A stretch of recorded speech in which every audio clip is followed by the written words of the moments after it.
থাকতে হবে, সাংবাদিক থাকতে হবে, যারা এখানে কাজ করছেন তাদের থাকতে হবে, বাস মালিকের থাকতে হবে, বাস শ্রমিকের থাকতে হবে। কাজে তিনটি প্রধান উপাদানে কিন্তু বাংলাদেশের চরম অনুপস্থিতির কারণেই এগুলো ঘটে। আমি দুর্ঘটনাও বলি না, আমি এর আগে বলেছি এটা স্ট্রাকচারাল কিলিং, মানে একটা কাঠামোগত হত্যাকাণ্ড হচ্ছে। সিঙ্গাপুর বলেছে তারা বছরে দুর্ঘটনা এখন 1% হয়, তারা এটা জেরোতে নামিয়ে আনবে। জেরোতে নামিয়ে আনা মানে কি? এগুলো সব মানব সৃষ্ট। যদি রাস্তা ঠিক থাকে, যদি ড্রাইভারের লাইসেন্স ঠিক থাকে, যদি সিগন্যাল ঠিক থাকে, পথচারীরা যদি সেগুলো মেনে চলি, তাহলে তারা বলছে জিরো, মানে একটা দুর্ঘটনাও সিঙ্গাপুরে এক বছরে হতে দেবে না।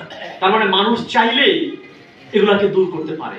কারণ আমাদের সরকার চাইছে না, আমাদের বাস মালিকরা চাইছেন না, পরিবহন শ্রমিকদের ঘাটতি আছে, আইনের ঘাটতি আছে, যে কারণে প্রতিদিনই যে বুয়েটের ছাত্র, সাধারণ মানুষ, জনতাকে যে মরতে দেয়, এটা হত্যার আয়োজন প্রতিদিন সড়কে চলছে। আমরা যে আমার প্রতি মুহূর্তে আমার নিজেরই বলে কখন যে আহত হই, কখন যে নিহত হই। এই কারণে কিন্তু আমি আসলে এই প্রেস কনফারেন্সে আসি, মোজাম্মেলের পাশে এসে দাঁড়াই, যেটা যে কেউ যে কোনো সময় আমরা ভিকটিম হতে পারি।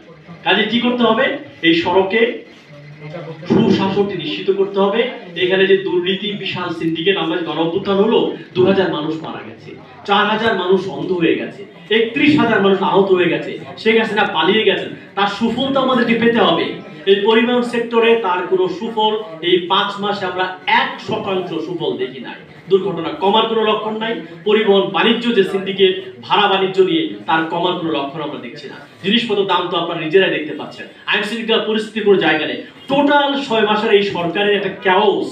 প্রেস সেক্রেটারি বলেছেন 90% সফল হয়েছে, আমি তো বলি এটা জেরো সফল। এই তত্ত্বাবধায়ক সরকার যেটা আছে, এই পরিবহন সেক্টরে, জীবনযাত্রার মান উন্নয়নে, জিনিসের দ্রব্যমূল্যের জায়গাতে এবং আইন শৃঙ্খলার দিক থেকে 100-র মধ্যে 0 নাম্বার। আমি মাস্টার নাম্বার দিতে পছন্দ করি, 0 নাম্বারও তো পাচ্ছে না তারা।